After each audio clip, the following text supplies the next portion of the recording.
checking government sessions. Ano yung mangyayari doon sa mga learning equipment na ibibigay ni Casey?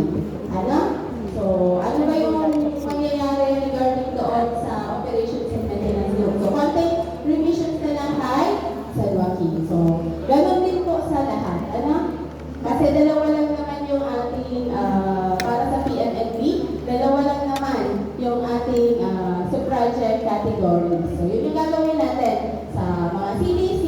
Sa objectives ay baryahin ninyo kung ano yung gusto natin na ating yearly doon sa mga ma-i-improve or sa ibibigay ng mga learning equipment and materials. So, again, present kahapon yung mga legal terms. Hindi po ito gawa-gawa lang ni EC or gawa-gawa ni NCT para ipagawa sa atin. So, may legal terms tayo pinipirmahan. Isa doon yung sub-project agreement.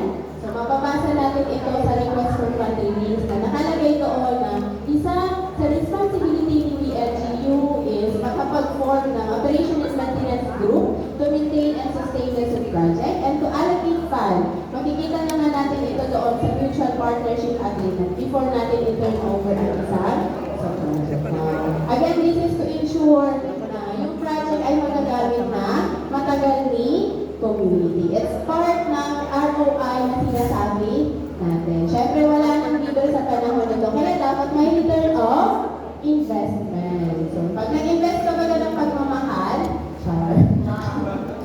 Tama sila naman. Pag nag-invest ka ng pagmamahal, what do you want to regain in return? So, di ba? So, ito, nag-i-invest si gobyerno, si DSWD.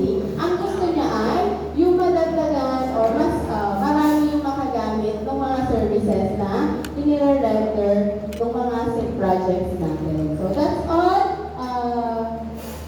Okay. So, para ipagpatuloy yung ating discussion kahapon regarding resource mobilization, ibigay ko na po ang mikropono sa ating napakagandang municipal financial analyst, Ma'am Ali. So, ayan po. Magayon po message ni Ma'am AC. Ano po? Sa mga proyekto itinatawag sa Pagkakalawi, asinghali sa taas, pasilin sa baba, pasilin sa laylayan. So, tuloy ka po what we have discussed yesterday po. For the continuation of resource mobilization, may we call on Saro sa Mabuo, Malumanay Pagtaraw, Asin, Batang-Bata, Itama, Madam Cecilia Rigalan. Okay, thank you so much po, Sir Elgin. Ito po na batang-bata. Siguro ako na po yung pinakamatanda sa grupo. Binalitan lang po, Sir. Ang pinaka-accepted isip bata. Okay, thank you so much. Sabi kami ni Ace, kung ang love ang invest natin, ano love mo natin? Love then love begets love. Diba? Okay, good morning sa lahat. Good morning. Good morning, kumusta tayo? Good morning na po. Despite na medyo nagabihan na nabanggihan ka kagabi, pero nakakabili ko po kamo kayo ng mga mission, visions, goals, and objectives.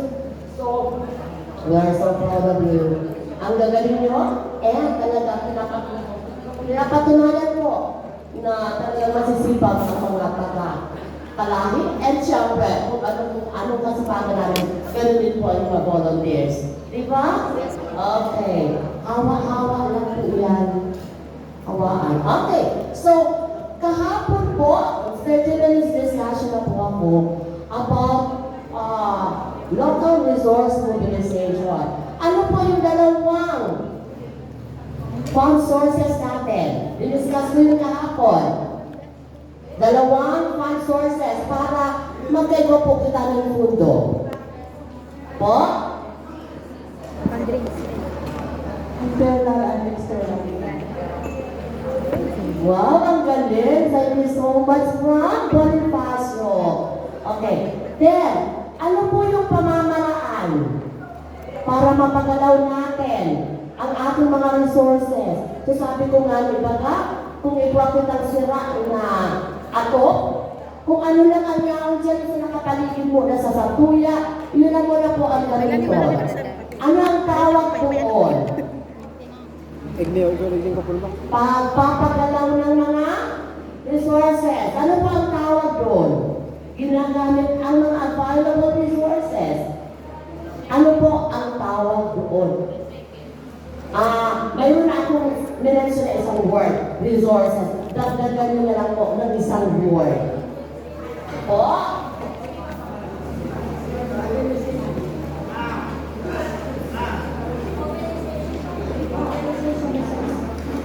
Okay, mobilization.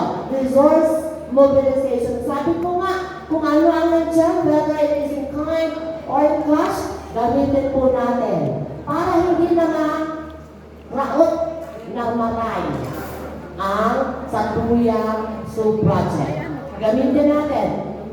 Sabi nga rin, internal. Kung ano ang nandiyan muna, yan ang gamitin. Kung may forecasting ka na dyan sa Halong Lindo, gamitin na nila ang forecasting para matapos ang pagtuturo sa ato. Kung iba po kamong aki na may katao mag-forecasting or ang Lindo na katao mag-forecasting, ang kahit na babae na katao mag-forecasting kasi kung yan, ang kaya gawin ng lalaki, kaya gawin na rin ng babae. Di ba? That's God. Okay? May gender. Gender.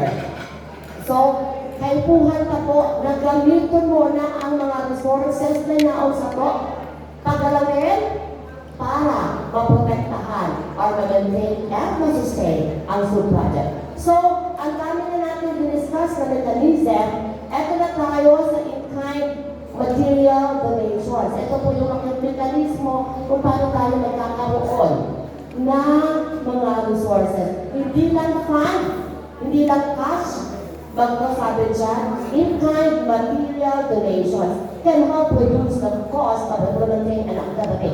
Sabi ko nga, if ever may mga activity ka mo sa barangay para madagdagan na sa inyong pundo ang OFN group nyo, pwede ka mo ma-generate yung mga in-kind donations.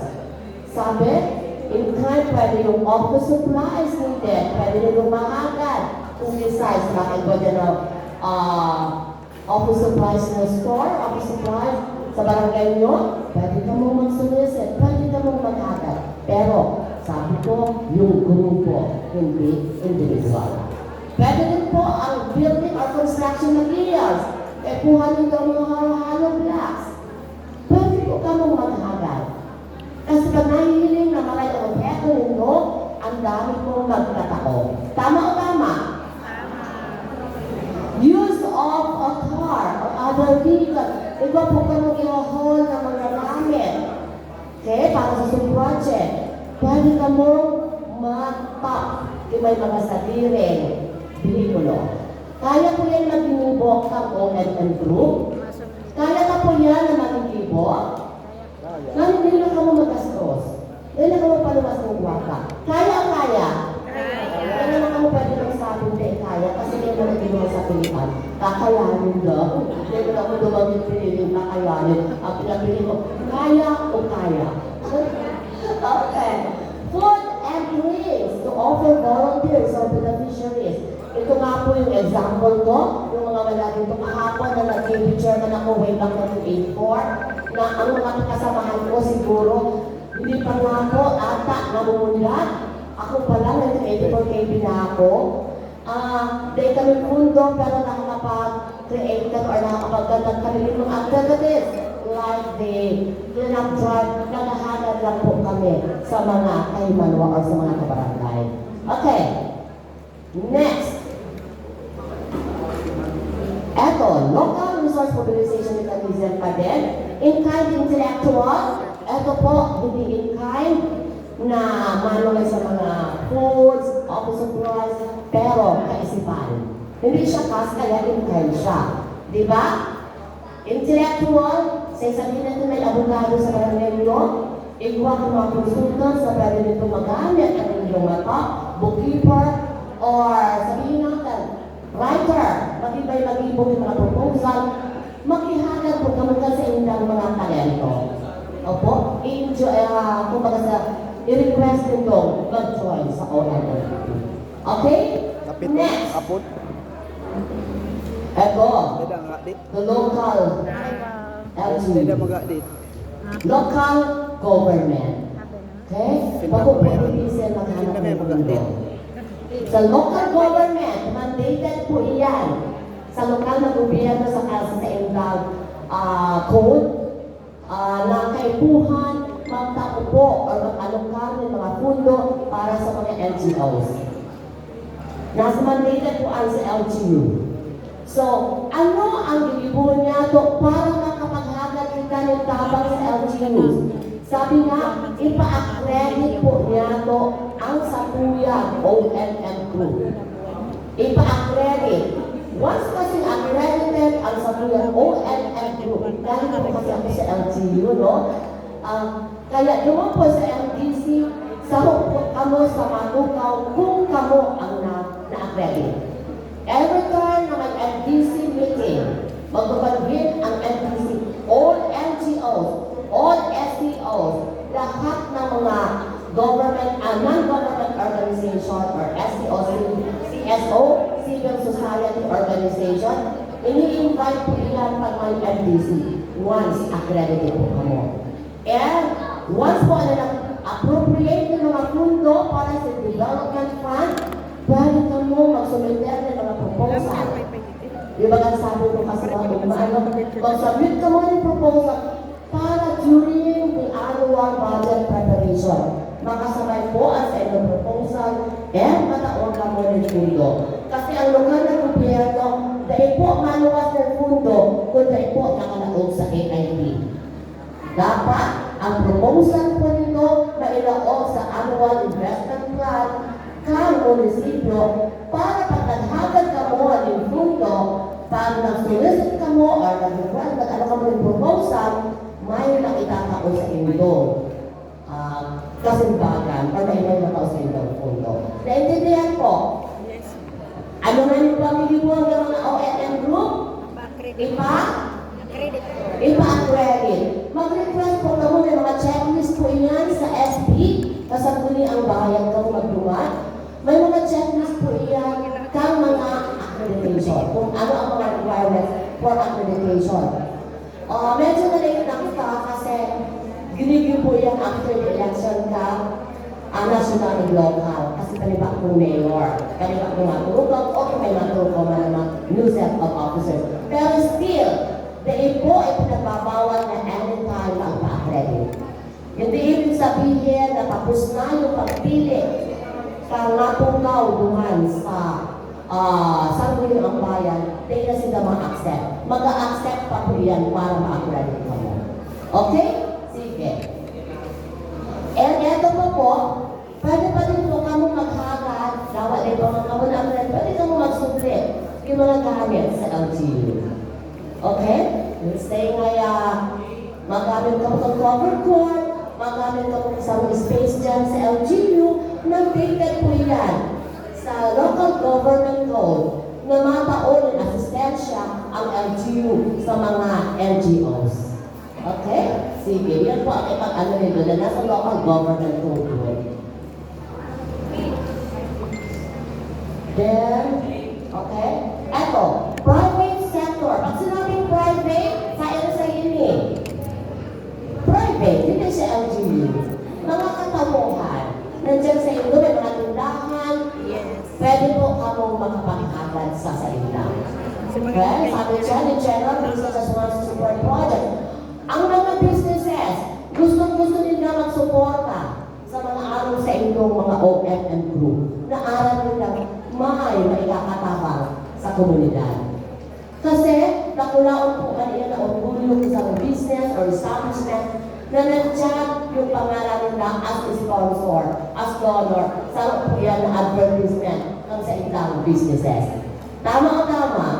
Pinimensyon naman natin. Ito ngayon ini sa ABC store.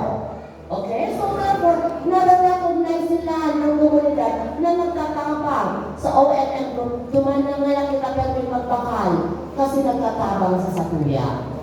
Tama o tama? Okay, sige.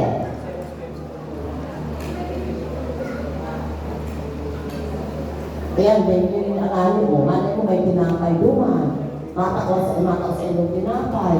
Uduman na kita magbalakaw, tadawa kayo, hindi kita nagpakagbiladahan yung tinapay. Masubok lang ka na makakal ka pa sa iba. Okay? Eto, business can offer many valuable resources. Sabi ko nakasaba ako, mga businesses, pwede silang mag-sponsor. Pwede silang magtaon yung cash. Okay? Basta ang sometimes kasi po, ang ibang business establishment, lalo na yung mga darakula, na mga business establishment na hindi locally, nasa luwas na din, matamang sinta, na pag-iwag event, ilalaong ang sa itang carpooling. Okay naman yun, di ba? Para na lang idumot ang carpooling nila, para idumot na lang ang pangalan nila duman sa mga events. Sa naman po iyan kasi advertisement kang mga businesses. Lalo na pag OMM Group,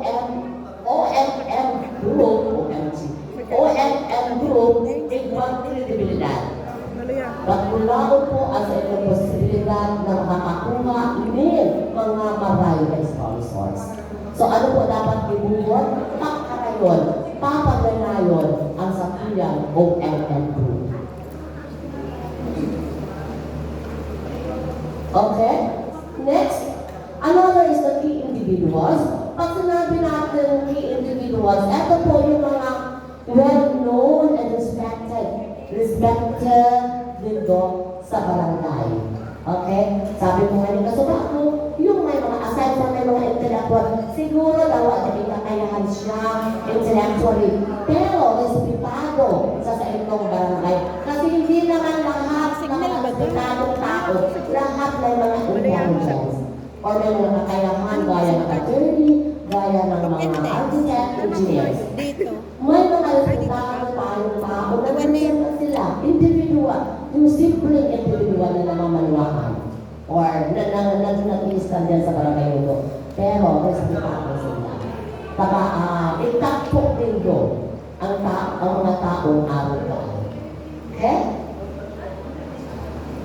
Next, naarang-tama ka-influensya ko kasi ang respetado, nakula at influensya ka iyan. Okay. Next is local citizens. Sino sa inyong local citizens? Na pinaarapon. Direkta, ang mga tao sa komunidad. Sila ang mga local citizens. Ito po itchapwera ang mga citizens na dyan sa komunidad. Okay? Tapos na po sila ang mga kakayahan. Okay? Dito lang po siguro nag-iilig. Pero pag niya po sila, lulumaluwas ang sa indang talento and pagiging responsable. And then, aside from that, kung tinatak niya to ang mga katawuhan, ang mga citizens dyan sa komunidad, sila mismo magmamantener sub-project na yan. Dahil ko inilaraot po sa muna ini. Mapifeel nila yung sense of ownership na pinaabot. Dawat ay sila naman sa grupo, pero tinaknindo yung mga katawang naman sila po mismo pagmamakulong ng sub-project na yan sa barangay. Tama o tama? Okay, kasi tinawan mo mga sa may responsibilidad na sila. May pagmakulong na sila sa diri nila ini. Kaya pangangalagaan, pangangakamalan nila. Dahil na dyan silang paparatangkas ng mga carpools, dahil ko nagtatarangkas ng mga project marker. Kasi araw namin na tinatarangkas ng mga project marker. May physical baka po, pagtibago na ang mga bagong access road na pinag-create pa lang. Pero pag tinagnindo ang komunidad, bilang magmamantinan ka iyan, na ika ang limami mo, pabulubaran ka iyan. Pag may mahilingan iyon dyan na sa una ng taon, mausip naan o masaway naan. Okay? Sana ganyan ang community. Kaya mangyayari po iyan dahil sa sabihan. Okay? Okay, eto po yung mga siguro hindi ko na masyado itong i-elaborate ang mapapagagaling solicitation daw po. Pwede tayong mag-solicit. Okay, sa DSWD. Hindi na ito nakasolicit sa DSWD. Kasi ang project, ano na sa kalahit? DSWD na ang brand. Iyo po, inilang po mga features lang po iyan na pwede makapaghanapan din kung mga individual. Di as community. And sabi nga niyo po dyan, may mga guidelines din kung paano makapag-solicit. Pero sabi ko, dito na i-discuss yan. Then, pwede din po kita mag-carolings na kailangan kita mag-hagad ng permit sa DSWD. Kasi sabi po, pag nagkakaroon, mahagad ng permit.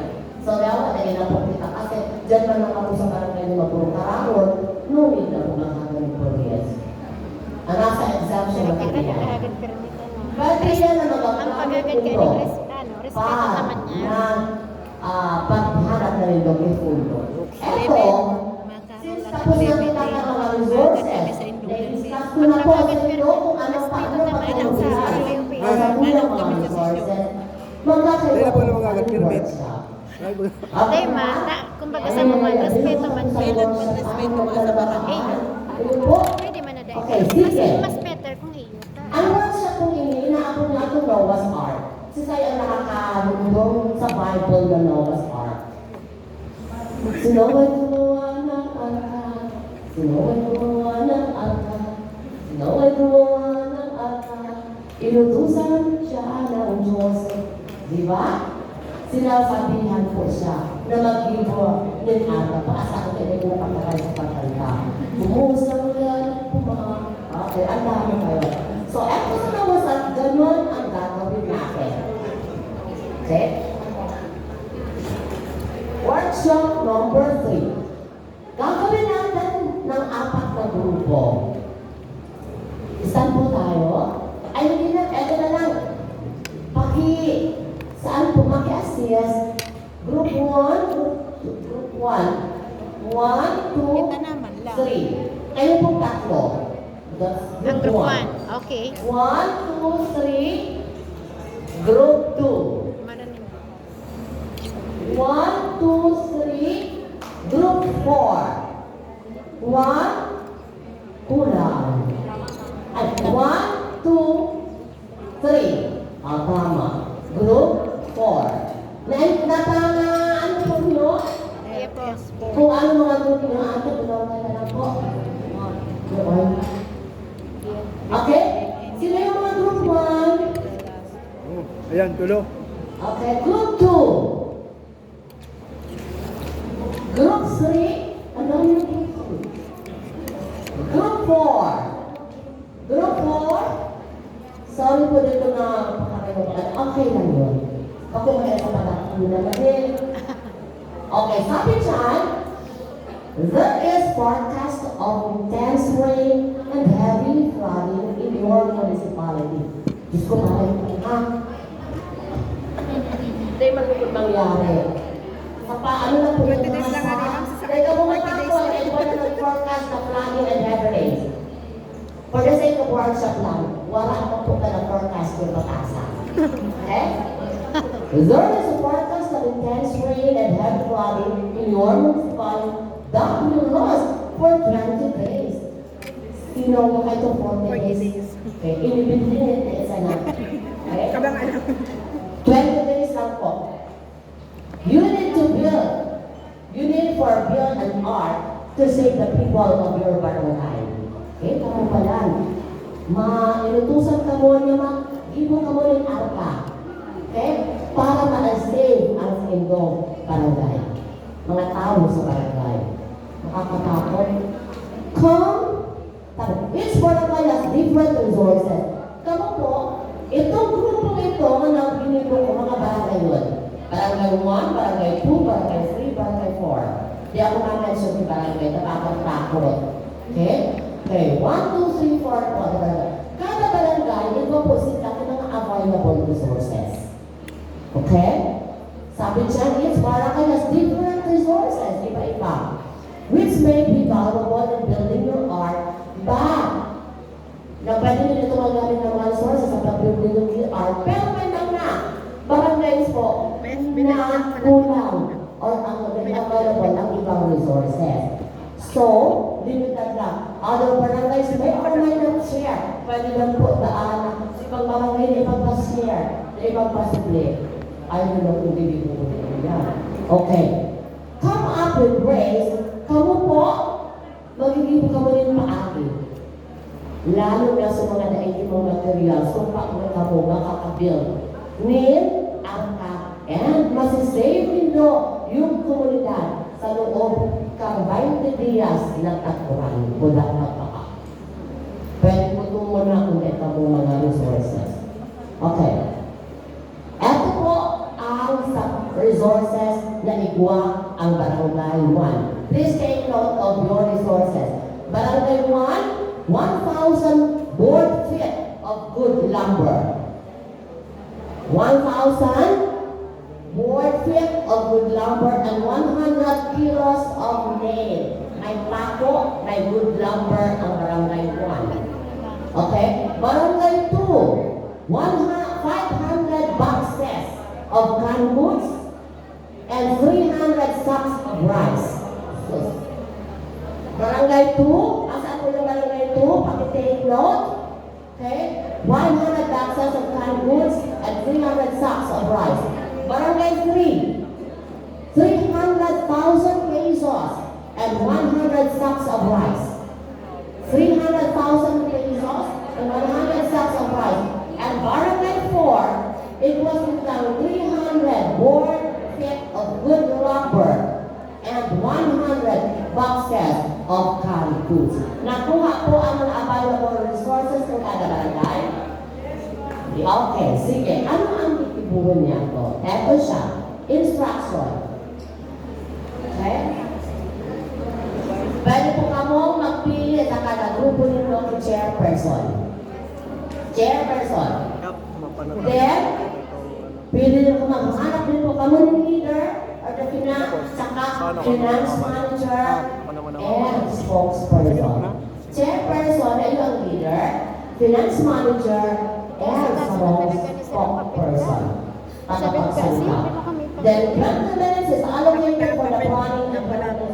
Siguro hindi na natin yan nag-reward at 20 minutes kasi mapupupulong. Siguro we'll make it 10 minutes. Okay? 10 minutes para po makagibo ka mo. Or within, sabi nga ni pala 10 minutes, 5 minutes. Okay, 10 minutes po, gumibo ka mo ng resolusyon kung ano ang ibigay ng mga paake. Paano ka mo makagibo angka and paano ka mo maka-save ka mga tao sa loob ng 20 years na pag-uwan as in pagkabaka. Okay? Nakuha. Malinaw? Alban? Malinaw ang iba. Malinaw? Clarado? Okay, sige. Please, divide yourselves na. Magpupulupot na po kayo para makapili kami ng chairperson, finance manager para mag-check ng mga resources, and spokesperson para mag-check, para makikimurod kung isa-isa na grupo ang kakabulero. Okay. Sige. Good luck. Malipat ba tayo? Kap! Move na po kayo. Sige na. Ano? Magdang.